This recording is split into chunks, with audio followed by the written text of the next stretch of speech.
अलंकापुरी पुण्यभूमी पवित्र, तिथे नांदतो ज्ञान राजा सुपात्र.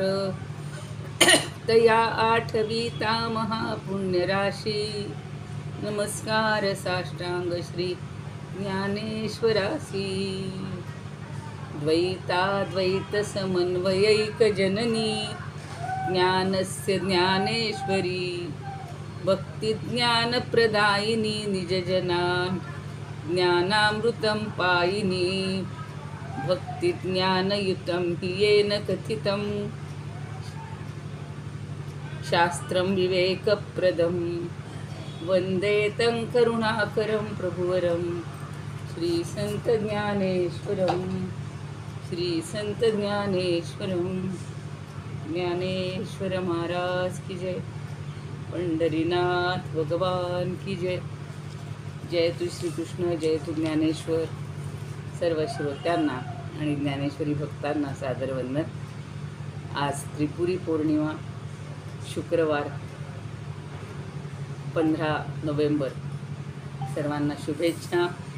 आजच्या साधनेसाठी जी त्रिपुर शंकरांनी जाळली त्याला त्रिपुरहर असं म्हणतात, आणि त्यासाठी आज आपण त्रिपुर म्हणजे कापूर जाळून किंवा तेवढ्या त्या सहस्त्र काय हजार वाती जाळून त्याची आराधना करत असतो.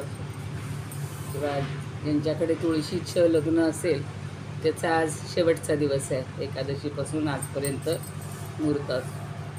सगळ्यासाठी आपण शुभेच्छा. 74 श्लोक झाले होते काल, आणि इतक्या सुंदर सुंदर कल्पना ज्ञानदेवांनी केलेल्या होत्या की त्या अशा ऐकतच राहाव्यात, किंवा मी म्हटलं तसं त्या ओव्या काही आपण पाठच कराव्यात असं अगदी छान वाटायला लागले. जर रोज आपण, आता मी 3 प्रकारची पारायणाची पद्धत वाचली आहे. एक म्हणजे पारंपरिक 7 दिवसाचं जे करतो ते, किंवा एक महिनाभराचं असतं, आणि रोज 300 ओव्या वाचायच्या. आणि एक पारायण त्यांनी सांगितलं ते मला जास्त आवडलेलं आहे. त्यांनी जरी आषाढी एकादशीपासून सुरू करावं म्हटले तरी मला तरी असं वाटलं की ज्या दिवशी ज्ञानेश्वर संजीवन समाधी आहे त्या दिवशीपर्यंत आपलं जरी हे आवरलं तर आपण सगळ्यांनी असा निश्चय करूया की त्या दिवशीपासून फक्त रोज 25 ओव्या वाचायच्या, आणि त्या 25 ओव्यांचा अर्थ समजून घ्यायचा. पुन्हा पुन्हा पुन्हा पुन्हा त्याच्यावर चिंतन करायचं. त्याच्यातली एखादी ओवी आपल्याला आवडली असेल तर ती आपण लिहून काढायची. आणि बहुतेकांनी ज्ञानेश्वरी लिहून काढलेली आहे, पण आता त्याच्या प्रत्येक ओवीवर आपण थोडंसं लक्ष दिलं, त्यातलं ज्ञान समजून घेतलं तर हे जे सांगतायत ते आपल्या जास्त डोक्यात ठसेल.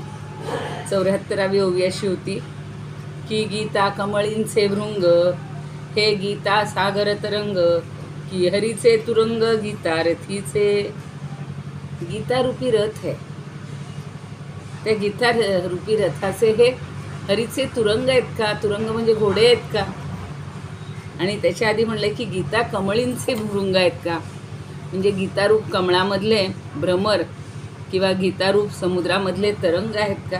3 कल्पना एका ओवीत केलेल्या. गीता सागर तरंग, की हरीचे तुरंग, भृंग तरंग आणि भृंग तरंग आणि तरंग, हे 3 तरंग आणि तुरंग किती सुंदर असे अनुप्रास साधलेले आहेत. त्याच्यामध्ये पण लय आहे, म्हणायला पण लय आहे, आणि अर्थामध्ये पण खूप छान असं आपल्याला आस्वाद घेता येतो. तर हे गीता हे शास्त्र कसं आहे, गीता श्लोक कसे आहेत, किंवा गीता रूपी हे काय काय आहे, हे तर हे रथ आहे का, हा सागर आहे का, हा गीता कमळांचं भृंग आहे का, म्हणजे गीतारूपी कमळांचे हे भृंग आहेत का, अशा सुंदर अशा कल्पना केल्या. अजून विचारतात की नो हे श्लोक श्रेणी, अचिंत्य चित्त चिंतामणी, की निर्विकल्पा लावणी कल्पतरूंची. आता अजून कल्पना केलेली आहे. किंवा काय आहे तर की नोहे हे श्लोक श्रेणी, श्रेणी म्हणजे समूह. अहो हे श्लोक म्हणजे किंवा हे श्लोक श्रेणी नाहीच आहे, किंवा ती त्यांचा समूह नाहीच आहे. तर काय आहे सर्व नाही हं. एक राहिलं मधलं की श्लोक सर्व तीर्थ संघात, सगळ्या तीर्थाचा हा संघात म्हणजे समूह, एकाच वेळेला त्या सिंहस्थाच्या वेळेला सगळे असे पवित्र जलाचे हे असतात, समूह असतात, ते एकत्रित येतात. त्यामुळं हे श्लोक म्हणजे त्या पर्वकाळात गोदावरी नदी श्री गीते गंग्यात, गीतारूपी गंगेमध्ये किंवा गोदावरी गंगेत असं म्हणलंय काहींनी, पण गीतारूपी गंगेत स्नान करण्यासाठी आलेले सर्व तीर्थ संघातून, ते जणू काही सगळ्या तीर्थांचे समुदाय आहेत. म्हणजे हे एक तीर्थ नाहीच आहे हो, सगळ्या तीर्थांचा समूह आहे. जशी आपण यात्रा भरते आणि यात्रेमध्ये सगळीकडचे लोक येत असतात, किंवा हे सिंहस्थ पर्वणी वगैरे कुंभमेळा, अशा वेळेला सगळे तीर्थ हे सगळी तीर्थ ही एका वेळेला एका ठिकाणी आलेली असतात आणि म्हणून सगळ्या लोकांची खूप गर्दी होते. तर तसंच हे श्लोक म्हणजे पर्वकाळात आलेली जणू काही सगळ्या तीर्थांची समूह किंवा, आणि ते कशासाठी आलेत तर स्नान करण्यासाठी आलेत. श्री गीते गंगे आतू, जे अर्जुन सिंहस्थू, तर ते सिंहस्थामध्ये आल्यामुळं किंवा सिंहस्थामध्ये आलेले, आणि हा अर्जुन हा सिंहस्थ पर्वकाळ आहे, अर्जुन हा सिंहस्थ पर्वकाळ आहे. पुढं विचारतात हां नाही खालचं राहिलं आपलं, मधली ओवी राहिली होती ही की नो हे श्लोक श्रेणी अचिंत चित्त चिंतामणी की निर्विकल्पाला मणी कल्पतरूंची. आधी ही ओवी मगाशी घेत होते मी, की म्हणजे किंवा, का प्रश्न विचारले का असं आहे, का असं आहे, का हे आहे, का ते आहे. तसं की नो हे श्लोक श्रेणी, अहो ही श्लोकांची श्रेणी नाही आहे, ओळी नाही आहे, समूह नाही आहे. मग काय आहे, अचिंत्य चित्त चिंतामणी, ज्यांचं चित्त हे अचिंत्य आहे, म्हणजे जे विरक्त पुरुष आहे, त्यांना भुलवणारा हा जणू काही चिंतामणी आहे, किंवा चिंतामणीची खाण आहे, चिंतामणी रत्नाची जणू काही खाण आहे. असे जे वैराग्यशील पुरुष असतात, जे विरक्त पुरुष असतात, त्यांना कोणीच भुलवत नाही. पण हीच गीतारूपी मात्र चिंतामणी हा सगळ्या रत्नांची खाण आहे, आणि ती या विरक्त पुरुषांना सुद्धा भुलवणारी आहे. त्यांना सुद्धा मोह पडतो की ही गीता सारखी. आता काहींच्या मुखामध्ये सारखे गीतेचे श्लोक असतात. मला आठवतं आमचे सासरे सुद्धा पहाटे 3-3:30ला उठायचे कायम ब्राह्ममुहूर्तावर, आणि येता जाता अगदी तंबोरा घेऊन वगैरे ते गळ्यामध्ये मारून सारखे गीता म्हणायची, सारखे गीता म्हणायची. पण ती अंगवळणीच पडलेली होती, त्यांचं आचरणही तसंच होतं, विरक्तच होते अगदी, कशाचा मोह नाही, काही नाही, साधी राहणी, उच्च विचारसरणी ही त्या काळातले लोक तसेच होते. पण आत्ता जे म्हणतात की विरक्त लोकांना मात्र हा चिंतामणीची खाणसारखी आहे. आणि एक चिंतामणी आला तर आपल्याला हवंय ते तो देत असतो, आणि मग ही जणू काही खाण असल्या म्हणजे अनेक चिंतामणी असतील, तसं आहे हे 700 श्लोक म्हणजे अनेक चिंतामणी आहेत. हा श्लोकांचा समुदाय म्हणजे की निर्विकल्पा लावणी कल्पतरूंची, किंवा अजून दुसरी कल्पना केली त्याच्यातच निर्विकल्प किंवा निर्विकल्प ब्रह्माचं फळ देणारे. लावणी कशाची केली, निर्विकल्प फळ देणाऱ्या कल्पतरूंची. आता एक कल्पतरू स्वर्गामध्ये असतो म्हणतात, त्याच्या खाली बसलं की सगळी इच्छा पूर्ण होते. पण आता इथं लागवडच केली कल्पतरूंची, म्हणजे काय, आणि ज्याला पुन्हा काही अपेक्षा नाही आहे अशा लोकांसाठी लागवड केलेली आहे. म्हणजे त्यांना बाकी कशाची इच्छा नाही, फक्त ह्या 700 श्लोकातून जे काही ज्ञान मिळतंय, ब्रह्मज्ञान मिळते, ब्रह्माचं फळ मिळते, ते मिळणारी ही कल्पवृक्षाची बाग आहे म्हणूया आपण. म्हणून आता पुढं आपण फसायदान घेणारच आहे. कल्पतरूंचे आरव म्हणतात ते पुढे, तशीच इथं कल्पना केली. फार आवडलेच. ज्ञानदेवांनी हे सगळ्याचे व्यवहारातले जे भौतिक सुखाचे हे आहेत त्या इथे ब्रह्मसुखामध्ये किंवा मोक्षसुखाला कसे जोडलेत ते आपण समजून घ्यायचं. पुढं तेच सांगतात. ऐसिया शते 7 श्लोका ते परी आगळा एक एका आता कोण वेगळी खावा नावा का. तसे हे 700 श्लोक म्हणजे काय आहेत की प्रत्येक श्लोक आगळा एक एका, एकापेक्षा एक आगळा आहे, श्रेष्ठ आहे. आता कोण वेगळी का. अहो त्यातला कुठला वेगळा मानावा, कुठला श्रेष्ठ मानावा, की कोणत्या श्लोकाला उद्देशून म्हणावं की हाच खूप श्रेष्ठ आहे, हाच खूप श्रेष्ठ आहे. तरीसुद्धा त्यांनी सुरुवातीला शेवटच्या श्लोकाचं महत्त्व सांगितलं. पण पुन्हा ते सगळं सावरून घेत आहेत. आणि बरोबर आहे ना, कुठलाही श्लोक तुम्ही बघा, ज्ञानदेवातली कुठलीही ओवी, समर्थांची, तुकारामांची, नामदेवांची, तशीच गीतेतला कुठलाही एक श्लोक म्हणजे असा मौल्यवान रत्नासारखाच आहे, चिंतामणीसारखाच आहे, कल्पवृक्षासारखाच आहे. असं ठरूया. 700 श्लोक आहेत, रोज एक श्लोक, 700 दिवस पुरेल, 2 वर्ष आपला कार्यक्रम झाले. फक्त गीतेचा एक श्लोक घ्यायचा, तोच चिंतन करायचा. आणि त्याच्यावरच्या जर आपण ज्ञानदेवांच्या ओव्या घेतल्या, आता एका श्लोकावर आपण पाहिले 80, 100, 200, 150 पण ओव्या रचलेल्या आहेत. जे त्यांच्या प्रतिभेला तर कुठे उत्तुंगच प्रतिभा आहे, कुठं आळा नाहीच आहे, सीमा नाहीच आहे. पण इथं त्यांनी हे सांगितलं की प्रत्येक श्लोक हा श्रेष्ठ आहे. कुठल्या श्लोकाला याच्यापेक्षा हा चांगला आहे. आपण भावंडांमध्ये म्हणतो बघा, किंवा वर्गामध्ये मुलं असतील, मुली असतील, विद्यार्थी असतील, तर शिक्षक सांगतात की आमच्या वर्गाचे हे 5 टॉपर आहेत, याच्यातला कोण श्रेष्ठ आणि कोण कनिष्ठ काहीच म्हणता येत नाही. तसं झालं आहे 700 श्लोकांचं की कुठला श्रेष्ठ, कुठला कनिष्ठ, कुठला कमी महत्त्वाचा किंवा हा जास्त महत्त्वाचा असं सांगताच येणार नाही. सगळेजणू काही कल्पवृक्षांचे हे बनच्या बन आहे, तरू आहेत आणि सगळेच श्रेष्ठ आहेत. असं म्हणता येईल का की चिंतामणीतला हा चिंतामणी श्रेष्ठ आहे आणि तो चिंतामणी श्रेष्ठ नाही. त्याचं जे कार्य आहे ते प्रत्येकाचं सारखंच असतं. कल्पवृक्षाचं तेच असतं, अगदी छोटासा असला तरीसुद्धा तो तेच फळ देणार आहे. तसं आता स्वरूपानंद काय म्हणतात बघा,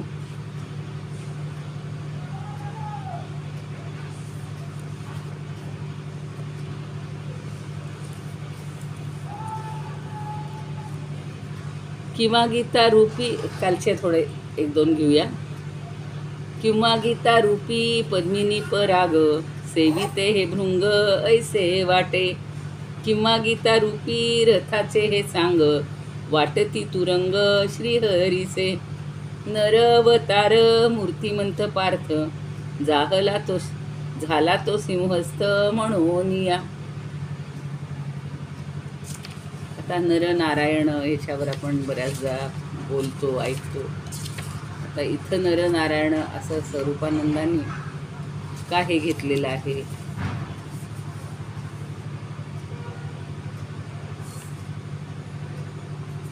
पुढे पण एकदा तो 2887 ओवीमध्ये नर अवतार मूर्तिमंत पार्थ झाला तो सिंहस्थ म्हणून या. श्लोकरूपी सर्व तीर्थाचा हा मेळा गंगेसी मिळाला गीता रूपी. एक एक श्लोक चिंतामणिया वाटे देई जो चित्ता ते ब्रह्म लाभ. किंवा कल्पवृक्ष वाटती हे श्लोक निर्विकल्प सुख फळ जाते. ह्या परी गीतेचे 700 हे श्लोक एकाहून एक आगळे. म्हणून त्यातून आगळा म्हणून निवडावा कोण वर्णावया. आता यातला हा श्रेष्ठ आहे का तो श्रेष्ठ आहे असं कसा निवडणार आपण. सगळेच सारखे आहेत, सगळेच श्रेष्ठ आहेत, उत्तम आहेत. आता त्याच्यासाठी एक व्यवहारातलं छान उदाहरण देत आहेत बघा. ओवी 78वी खूप छान आहे. कामधेनू, जसं आता ही 3 अगदी नेहमी ठरलेली असतात, ओळीनं उदाहरणं येतात. म्हणजे गुरूंना सुद्धा या 3 गुरु कसे श्रेष्ठ, कामधेनू, चिंतामणी, किंवा कल्पवृक्ष. कल्पवृक्ष. तर ते तिघांचं कार्य सारखंच आहे खरं तर. आता पुढच्या ओवीत काय म्हणतात? तान्ही तान्ही आणि पारठी या कामधेनू ते दिठी, सुनी जैसी या गोठी की जताना. आपल्याकडे गाईच्या बाबतीत वासरं जी असतात त्याला हे दोन शब्द वापरले जातात की तान्ही म्हणजे नुकतीच जी जन्माला आलेली आहेत तर ती तान्ही, आणि पारठी म्हणजे थोडीशी मोठी झालेली, प्रौढ आहे तशी. पण या कामधेनू ते दिठी, पण ह्या दोन्ही गोष्टी, दोन्ही जी लेकरं आहेत ही कामधेनू ते दिठी म्हणजे कामधेनूला पाहिल्या, दिठी म्हणजे दृष्टी, कामधेनूला पाहिल्यानंतर सुनी जैसी या गोठी, तर ती कधी म्हणजे हे मोठं आहे, हे लहान आहे, अशी कधी गोष्ट गोठी म्हणजे गोष्टी या कधी अशा आढळत नाहीत. यात कधी फरक आढळतच नाही. आपण म्हणतो ना, आईला किती मोठा झाला मुलगा मुलगी तरी ती लहानच वाटते. त्यामुळं मला आता आठवतं, असं आपण म्हणावं ना मुलाला, अरे ऋषी बाळा, तर आमचा नातू म्हणतो, अगं आजी तू तिला बाळा काय म्हणते, तो आता एवढा मोठा झालाय. तर आईला कसं असतं, तो मुलगा केवढाही मोठा झाला किंवा मुलगी तरी आपण त्याला अगदी प्रेमानं लहान असं, आणि मोठा असेल त्यालाही आपण तसंच प्रेमानं म्हणतो. त्याच्यामुळं असा फरक कधी कामधेनूला पाहिल्यानंतर तिच्या ह्या बाळांमध्ये किंवा मुलांमध्ये नसतो, वासरांमध्ये नसतो. तसं आहे की पहिला श्लोकही तेवढाच आहे ना, धर्मक्षेत्रे कुरुक्षेत्रेवर लोकांनी एक एक ग्रंथ लिहिलेला आहे. धर्मक्षेत्र म्हणजे काय, कुरुक्षेत्र म्हणजे काय, किती किती चर्चा केलेली आहे. आपल्याला ते ग्रंथ बघायला म्हणजे उघडायला सुद्धा तेवढा वेळ नाही, किंवा आपण आता जर समजा एकेका ओवीचं प्रत्येक पुस्तकानुसार पाहायचं झालं तर किती ज्ञान मिळेल, किती आपल्याला अगाध हे. अजून पुढे म्हणतायत बघा, दीपा आगिलू मागिलू, ही उदाहरणं तर किती वेळा तेच, पण तीच कशी चपखल बसून दाखवतात तिथे. किंवा हा आधी की दीपा आगिलू मागिलू, सूर्य धाकटा वडिलू, अमृत सिंधू खोलू उथळू कायसा. किंवा काय आहे, दिवा. आता आपण अशी ओळीनं लावायला घेतो, पहिला लावतो, दुसरा लावतो, तिसरा. तर आगीला म्हणजे आधीचा, मागिलू म्हणजे मागचा, आधी लावलेला किंवा नंतर लावलेला. मागिलू म्हणजे नंतरचा, मागचा. ते उलटे अर्थ होईल, आधीला म्हणजे आत्ता इकडचा आणि इकडचा मागिलू, तसं नाही, आधीला आणि मागिलू. तर ह्या त्या दिव्यांच्या प्रकाशात काही भेद असतो का हो, असं कोणी म्हणतं का? बघा, ह्या पंक्तीपेक्षा हिचा प्रकाश जास्त आहे, नाही, सगळे सारखेच. किंवा मोठ्याल्या समय असतात मंदिरांमधून, त्याला 7 ज्योती असतात, त्यातली प्रत्येक ज्योत तेवढाच प्रकाश देते का, वेगळा देते? नाही देत. आता हल्ली दिव्यांच्या माळा आल्या, आता त्या माळांमध्ये मात्र असं होतं की एखादा दिवा त्यातला गेला की ती माळच जाते. पण त्याच्यापेक्षा आपले जे पारंपरिक दिवे आहेत त्याच्याबद्दल ज्ञानदेव बोलतात. नाही तर हल्लीची मुलं म्हणतील मग त्या माळेमध्ये पण असं, आणि त्याच्यातही असतंच ना, सगळ्यात त्या छोट्या छोट्या दिव्यांचा उजेड किंवा प्रकाश सारखाच असतो, त्यात कधी भेद होत नाही. किंवा सूर्य धाकटा वडिलू, अमृत सिंधू खोलू उथळू कायसा. किंवा सूर्याच्या संदर्भात, सूर्यसुद्धा हा लहान आहे, वयानं लहान आहे की वडील आहे, असा विचार मनात येतो का? सूर्याचं वय कोण सांगेल? जे शास्त्रज्ञ आहेत ते शोधून काढू दे. पण रोज उगवणारा सूर्य रोज नवीनच वाटतो ना आपल्याला, आणि त्याला तो फार म्हातारा झालाय असंही वाटत नाही. आणि आत्ताच पण अर्थात बालसूर्य म्हणण्याची पद्धत आहे बघा, सकाळी उगवतो तो बालसूर्य असतो, मग मध्यान्नीला तो थोडासा जास्त होतो, प्रखर होतो, आणि संध्याकाळच्या वेळेला पुन्हा असा शांत मंद असतो. पण त्याच्यामध्ये तो लहान आणि मोठा असा भेद काही आपण करत नाही, की असा विचार मनात येत नाही. अमृत सिंधू खोलू उथळू कायसा. आता अमृतानं भरलेला सिंधू म्हणजे सागर आहे. तो खोल आहे का उथळ आहे असं कोणी म्हणेल का हो? तो केवढाही असू दे, तो अमृताचा सागरच आहे. कल्प तरुणचे आगर सगळे एक एक शब्द सांगितले तसेच इथं आलेत बघा. तर हा अमृताचा सागर आहे सगळे श्लोक म्हणजे. त्यामुळं त्याच्यात याची खोली जास्त आहे, तो उथळ आहे असं काही म्हणता येणार नाही. अजून पुढे म्हणतात उथळ तर त्या म्हणता येणार नाही, खोलही म्हणता येत नाही, सगळं अमृतसारखं. जसं आता त्या उपनिषदामध्ये सांगतात की भांड्यामध्ये पाणी आण, पाण्यात थोडंसं कणभर मीठ टाक आणि खालपासून ढवळ. आता वरचं पाणी पी लवणम, मधलं पी लवणम, खालचं पी लवणम. म्हणजे ते इतकं एकरूप होतं की त्याच्यात भेद नसतो.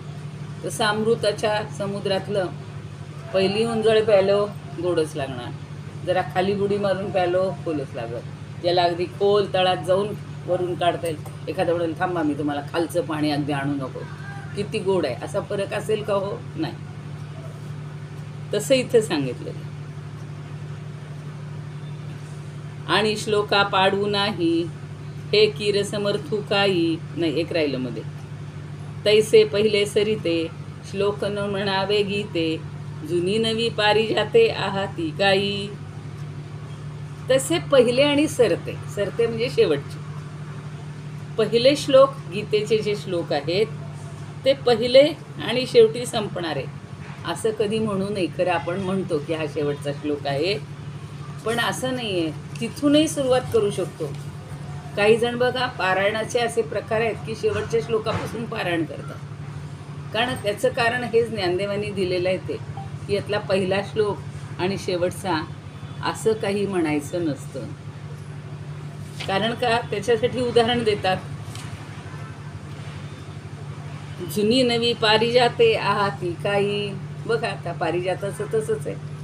उगवताना किंवा उमलताना छोट्या छोट्या कळ्या उमलायला लागतात. पहिली कुठली आणि शेवटली कुठली असं काही म्हणता येतं का?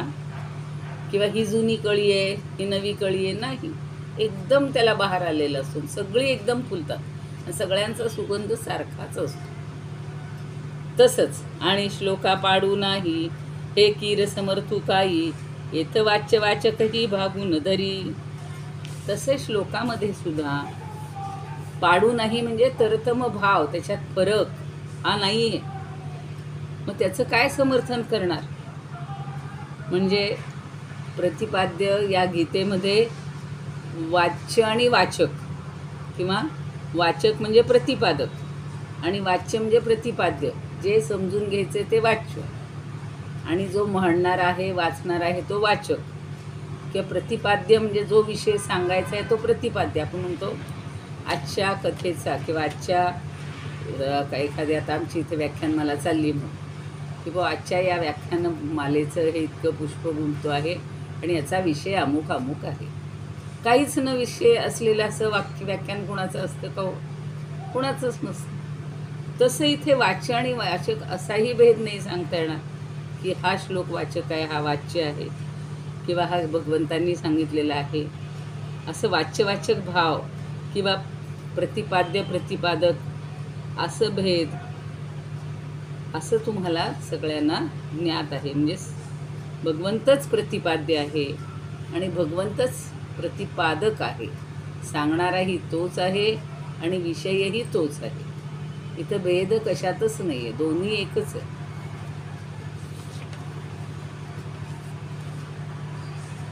येथे जे अर्थे पाठे नाही अजून नाही. जे ये शास्त्री एकू श्रीकृष्णाची वाच्य वाचुकू हे प्रसिद्ध जाणे लोकू भलताही. जसं वाच्यवाचक म्हणलं तेच पुन्हा इथं सांगतात की एकटा श्रीकृष्णच वाच्यवाचक आहे, वाच्यही तोच आहे, वाचकही तोच आहे.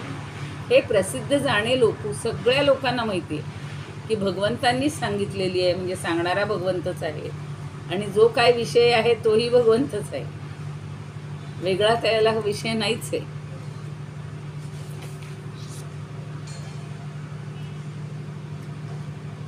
आता याचं कारण आता सांगितलं तसं प्रतिपाद्य प्रतिपादक एकच आहे आणि गीतेचा अर्थ समजून घेतल्यावर काय लाभणार आहे आपल्याला ते पुढे सांगतायत. म्हणून मज काही आता समर्थनी आता विशो नाही, गीता जाण आहे वाङ्मयी श्रीमूर्ती प्रभूची. म्हणून ते सांगतायत की मला काही सांगायचं नाही, आता विषय नाही, असा कुठला एक महत्त्वाचा विषय असं काहीच सांगता येणार नाही.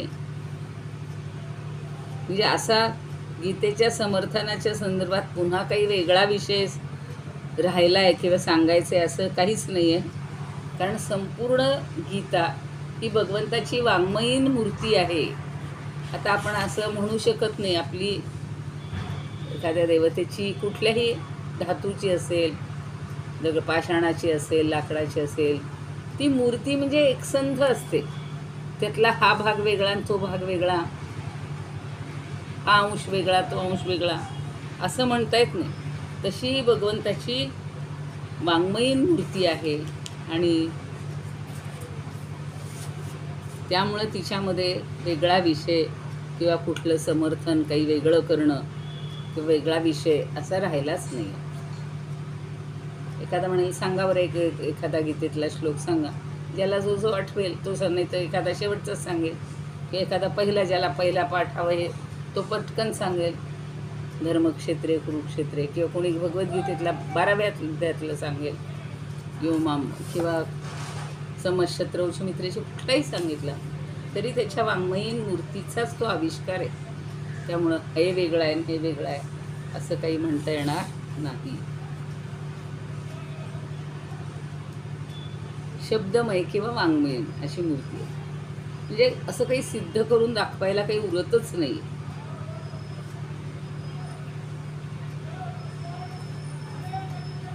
आणि त्यातून मिळणारं फळ हे कुठल्याही श्लोकाचं सारखंच आहे. अंतिम फळ काय आपलं मोक्ष मिळवणं किंवा या सगळ्यातून सुखदुःखातून भवसागरातून मुक्ती मिळवणं हे आपलं आहे. या चक्रातून पुन्हा पुन्हा न येणं. म्हणून शंकराचार्यांचं स्तोत्र फारच आवडतं, चरपट पंजरी. भगवद्गीता किंचिदधीता गंगा जललवकलिका पीता सकृदपि यस्य मुरारी समर्चा तस्य यमः किं कुरुते चर्चा. अगदीच सकृत म्हणजे एवढीशी सुद्धा, भगवद्गीता किंचित अधीता अगदी थोडीशी अभ्यासली. एखादा म्हणतो ना अहो आत्ता आम्ही सुरुवात केली, आज पहिलाच अध्याय 12व्या अध्यायानं सुरुवात केली, पण तरीसुद्धा त्याला ते फळ मिळणार. गंगेचं जल सुद्धा लवकणिका अगदी एवढासा थेंब प्राशन केला, जसं मगाशी अमृताची नदी म्हटले की अमृताचा सागर, त्यातला एक एवढासा थेंबर जरी प्राशन केला तरी त्याचं तेच फळ आहे.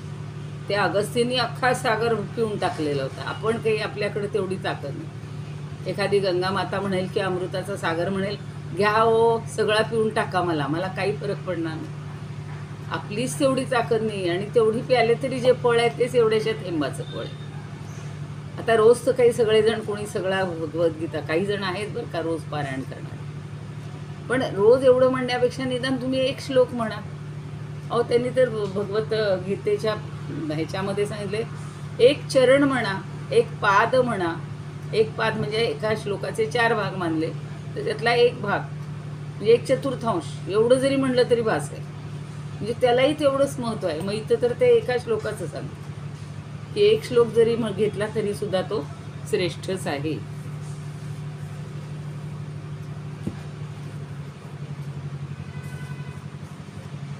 आता मगाशी आपण काही घेतल्या उभ्या. कामधेनु ठाई पाडशिवा तान्ही ऐसा वेद कोणी करी काय. कल्पवृक्षाची या पुष्पा माझी जैसा न विजुनी ऐसा भेद नाही. तैसा नसे श्लोकी आदिम अंतिम उत्तम मध्यम ऐसा भेद. उत्कृष्ट निकृष्ट ऐसा नसे भेद, कासया हे सिद्ध करू जावे. काय फार सांगू साच पाहू जाता, वाच्य वाचकता नाही येते. वाच्य वाचक तो श्रीहरीच एक, असे हे ठाऊक कोणासीही. येथे अर्थ ज्ञाने लाभते जे फळ, मिळते केवळ पठणेही. आता पुढे ते सांगतायत, ती पुढची ओवी आता घ्यायची आपल्याला, त्याची एकच वाचून ठेवली.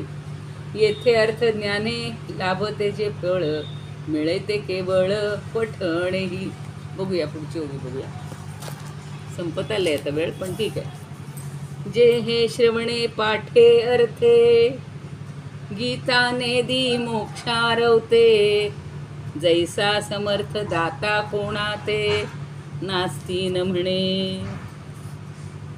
आता भगवद्गीतेचं तुम्ही श्रवण करा किंवा त्याचा पाठ करा, म्हणजे ज्याला जे जमेल ते करा. आत्ता म्हणलं तसं रोज गीता पाठ करा. खरं पाहिलंय मी की पहाटे जर बरोबर 4ला सुरू केली ना गीता, 6पर्यंत सगळं संपून जातं, अगदी गीता महात्म्य आणि याच्यापासून गीतेच्या आरतीपर्यंत. रोज तेवढा वेळ द्यायला आपण घालवत नाही. पण एकदा पाठ असली तर काय, कुठेही कुठलाही श्लोक म्हणला, कधीही येता जाता म्हणलं तरी होऊन जाईल. तसं आता इथं सांगतायत की ज्याच्याजवळ, आणि पुढं म्हणलंय जैसा समर्थ दाता कोणा ते, नास्ती न म्हणे. एखादा समर्थ दाता म्हणजे अगदी भरपूर संपत्ती ज्याच्याकडं आहे, अमाप संपत्ती आहे, दानशूर आहे, समर्थ दाता आहे, तो कुणा याचकाला जसं नाही म्हणत नाही. रघूच्या बाबतीत तेच आहे. ते नचिकेताच्या वडिलांनी सगळ्या सर्व संपत्तीचं दान केलेलं होतं. किंवा आत्तासुद्धा काही जण असे असतात की तुम्ही त्यांना जाऊन काहीही मागा, ते द्यायला तयार असतात. ते नाही असं कधी म्हणतच नाही, नास्ती न म्हणे, ते कशालाच नाही म्हणतच नाही. त्याप्रमाणे गीतेचं नुसतं श्रवण करा किंवा नित्य पाठ करा किंवा अर्थासह वाचा. काय म्हणले? श्रवणे पाठे अर्थे, 3 गोष्टी आहेत. नाही ना तुम्हाला आत्ता बसून महिला वेळ नाही ना, लावून ठेवा. पण मला ते सोपं वाटतं. आपणच आपलं रेकॉर्डिंग करून ठेवायचं आणि येता जाता ऐकायचं. पाठे, श्रवणे, पुढं पाठ. नाही तर मग बसा एक जागी, सगळे अध्याय होईपर्यंत एक सगळं पठण करा, पाठ करा. गीता पाठच म्हणतात. पाठ त्याचा अर्थ काय आहे की सगळी वाचायची. आणि एखादा म्हणतो काय नुसती म्हणून उपयोग आहे हो, त्यातलं काहीतरी कळायला पाहिजे ना. मग हा अर्थ समजून मग तुम्ही काहीही केलं तरी काही त्यात फरक पडणार नाही. ती गीता मोक्षाच्या अलीकडचं काही देतच नाही. म्हणजे एखाद्यानं फक्त श्रवण केलं, एखाद्यानं फक्त पठण केलं, तर एखाद्यानं सगळे अर्थासह समजून घेतले. चला, माझ्या मनातली तर शंका दूर झाली आहे. पूर्वी मला असं वाटायचं की नुसतं म्हणून काय उपयोग आहे हो, थोडा तरी अर्थ समजायला पाहिजे, असा माझा भ्रम होता. तो आता आज मिटला. ही ओवी पाठ करून घ्यायची. जे हे श्रवणे पाठे अर्थे, गीता नेदी मोक्षारवते. जैसा समर्थ दाता कोणा ते, नास्ती न म्हणे. तसा हा दाता कुणालाच, समर्थ दाता असतो तो कोणालाच नाही म्हणत नाही. तसं तुम्हाला जे करायचे ते करा, गीता तुम्हाला सगळं देणार आहे. चल थांबूया. 94पर्यंत झालेले आहे तुझ्या. इदमुपकर्तुं भुवन मंडलम, समुदितमिव भास्करम, सादरम वंदे ज्ञानेश्वरम. त्रिभुवन माता भगवद्गीता, लोकमंगला लोकविश्रुता, लोकहितं संततं ध्यायता. येन ज्ञानेश्वरी विरचिता, श्रित्वा प्राकृतगिरम. किती सुंदर सांगितलेलं की सगळ्या लोकहितम, लोकाच्या हितासाठी रचलेली आहे. सादरम वंदे ज्ञानेश्वरम. ज्ञानेश्वरं सादरं वन्दे ज्ञानेश्वरम्। आरती ज्ञानराजा महाकैवल्य तेजा, सेविते साधू संत मनुवेदला माझा। आरती ज्ञानराजा लोपले ज्ञान जगी, हित नेणती कोणी। अवतार पांडुरंग नाव ठेविले ज्ञानी। आरती ज्ञानराजा कनकाचे ताट करी, उभ्या गोपी खानारी। नारद तुंबरू हो सामगायन करी। आरती ज्ञानराजा प्रगट गुह्य बोले, विश्वब्रह्मची केले।